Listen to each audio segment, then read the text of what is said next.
খবর দিনভরের শুরুতে এই মুহূর্তে নজর রাখবো সিঙ্গুর আন্দোলনে লোকাল সম্প্রসারণের প্রতিবাদে সিঙ্গুর স্টেশনে রেল অবরোধ সকাল থেকে চলছে।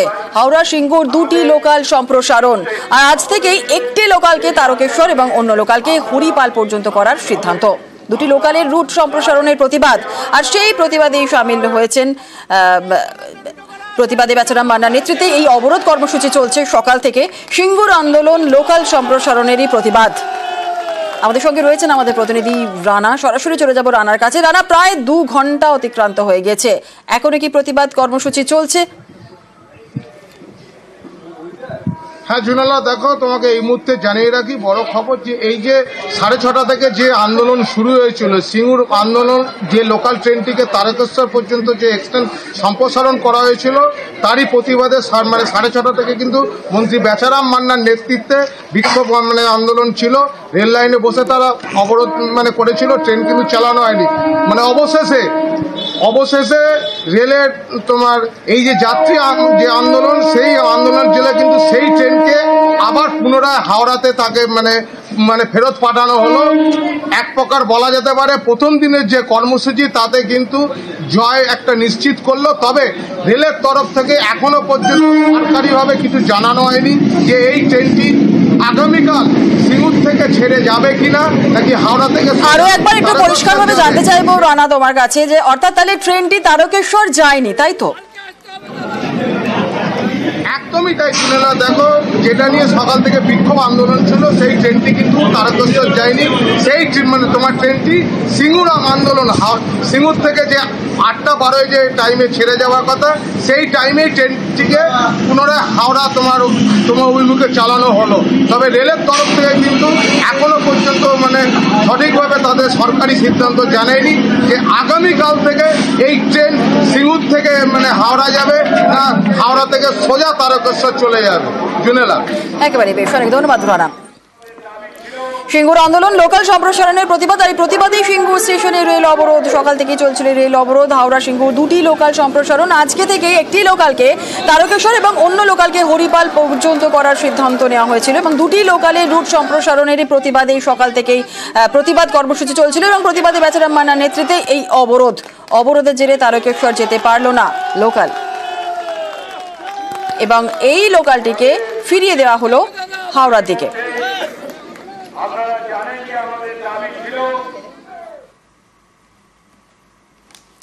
আজকে পরবর্তী খবরে, বাংলায় কথা বললেই কি বাংলা বললেই কি পাঠিয়ে দেওয়া হবে বাংলাদেশে? রাজধানীর বিভিন্ন জায়গায় চলছে এখন ধরপাকড়, আর এর জেরে দিল্লিতে বসবাসকারী অনেক বাঙালি আতঙ্কে রয়েছেন। নথি যাচাইয়ে পশ্চিমবঙ্গেও এসেছে দিল্লি পুলিশের প্রতিনিধি দল।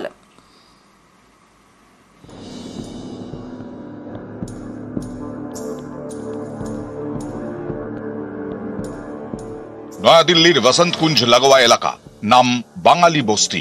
মূলত বাংলাভাষী পরিযায়ী শ্রমিকরা থাকেন। তাদের অনেকেই এখন আতঙ্কে, কারণ এই সব এলাকায় তল্লাশি চালাচ্ছে পুলিশ, ধরপাকড় চলছে। অভিযোগ, বাংলায় কথা বললেই নাকি বাংলাদেশি বলে দাগিয়ে দেওয়া হচ্ছে। প্রথম কথা হচ্ছে যে বাবা মার কাগজ দাও, প্রধানের কাগজ দাও, তোমরা এখানে না বাংলাদেশের। তো আমাদেরও তো ভয় আছে যে আমরা এখন খাবো না, রান্না করবো না, এদের পিছে কাগজপত্র নিয়ে ঘুরতে থাকবো। অগস্ট থেকে উত্তাল বাংলাদেশ, তারপর থেকে অনুপ্রবেশ বেড়েছে। অনেকেই সীমান্ত পেরিয়ে এপারে চলে এসেছেন। এই পরিস্থিতিতে গত 10ই ডিসেম্বর দিল্লি পুলিশকে চিঠি দেন উপরাজ্যপাল। বাংলাদেশ থেকে অনুপ্রবেশকারীরা দিল্লিতে ঢুকেছেন কিনা খতিয়ে দেখে ব্যবস্থা নিতে বলেন। তারপর থেকে আসরে নামে দিল্লি পুলিশ। বিভিন্ন এলাকার বাসিন্দাদের নথি তারা খতিয়ে দেখছে, সন্দেহ হলেই পাকড়াও করে নিয়ে যাচ্ছে। প্রায় 5,000 মানুষের বাস রয়েছে এখানকার। যারা বাসিন্দা তাদের বক্তব্য, তাদের অধিকাংশই এখানে ভারতীয়। এই পরিস্থিতিতে অনেকে আতঙ্কে ভুগছেন। সাম্প্রতিকতম জাহাঙ্গীর এবং তার পরিবারকে বাংলাদেশে ডিপোর্ট করে দেওয়ার খবর আসার পর এখানে আমার সামনে মনে করো 2-3জনকে নিয়ে গেছে, ছেড়ে দিচ্ছে তাদের আইডি প্রুফ চেক করে। আমরা তো বাঙালি একদম সবাই থাকি, কে কোন জায়গার আমরা তো বলতে পারবো না। নথি যাচাই করতে পশ্চিমবঙ্গেও এসেছে দিল্লি পুলিশ। কয়েকদিন ধরে কোচবিহারের বিভিন্ন জায়গায় যাচ্ছে দিল্লি পুলিশের প্রতিনিধি দল। দিল্লিতে যারা থাকে, যে সমস্ত মানুষ এখানকার মানুষ ওখানে থাকে, কাজ করে দীর্ঘদিন থেকে, তারা সত্যিকারের ভারতীয় নাগরিক কিনা সেই ইনভেস্টিগেশনে ওরা এসেছিল। যে সমস্ত কাগজ ওরা নিয়ে এসেছে সেই কাগজের ভিত্তিতে আমরা প্রত্যেকটা মানুষকে ভেরিফাই করে তাদেরকে দিয়ে দিয়েছি। দক্ষিণ পশ্চিম দিল্লির ঘিঞ্জি এলাকা, ছোট ছোট ঘর, ঝুপড়ি, এই বাঙালি বস্তিতে এখন নজর দিল্লি পুলিশের। তারা জানিয়েছে বেশ কয়েকজন বাংলাদেশি অনুপ্রবেশকারীকে চিহ্নিত করে সে দেশে ফেরত পাঠানো হয়েছে।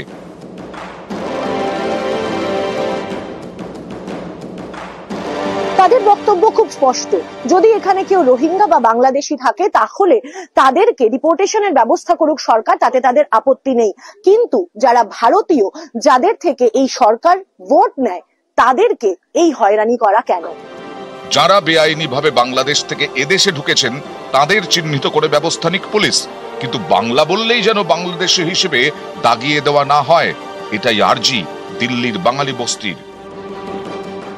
নিউজ 18 বাংলা। এসএসকেএমে ভর্তি চিন্ময় প্রভুর আইনজীবী রবীন্দ্র ঘোষ গতকাল সন্ধ্যায় বুকে ব্যথা হওয়ায় হাসপাতালে ভর্তি করা হয়। কিছুদিন আগেই চিকিৎসা করাতে রাজ্যে আসেন রবীন্দ্র ঘোষ। গতকালই তাঁর সঙ্গে দেখা করতে যান কুণাল ঘোষ।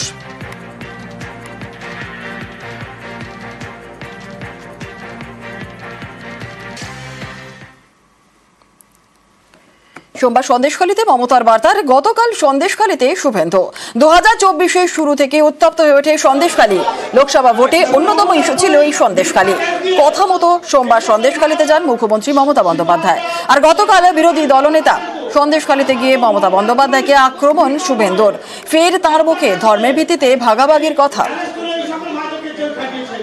গোটা ভারত সন্দেশখালীর মা বোনেদের লড়াইকে প্রণাম করে, শ্রদ্ধা করে। প্রধানমন্ত্রী একাধিকবার সন্দেশখালীর কথা তুলেছেন, ধরেছেন। আর মাননীয় মমতা ব্যানার্জি ভুলে কেউ যাবে না, এখানকার লোক তো ভুলবে না, আর আমিও ভুলবো না। এ রাজ্যে বিজেপি সরকার হলে সন্দেশখালীর ঘটনায় কমিশন বসবে। বদলা তো নেব, সুদ সহ নেব, আইন মেনে নেব, সংবিধানের মধ্যে থেকে নেব। মুসলিম এলাকায় আমাদের ব্যাপারটা নাই কিছু। সোজা কথা সোজা বলা ভালো। তুমি আমার, আমি তোমার। ভোট নাই তো আমিও নাই। পুরো প্রধানের সই জাল করে building plan pass. Lakh lakh টাকার দুর্নীতি। দিনহাটায় চাঞ্চল্যকর অভিযোগ পুরকর্মীর বিরুদ্ধে। তাকে গ্রেফতার করেছে পুলিশ। তার আগেই পদত্যাগ করেছেন তৃণমূলের পুর প্রধান।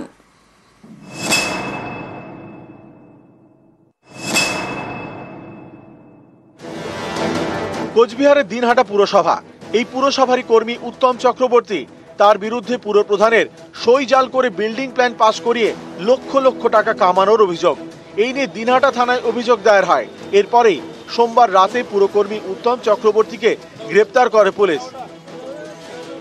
পুরকর্মীকে গ্রেপ্তারের আগেই সোমবার বোর্ড মিটিংয়ে ইস্তফা দেন তৃণমূল পরিচালিত দিনহাটা পুরসভার চেয়ারম্যান গৌরীশঙ্কর মাহেশ্বরী।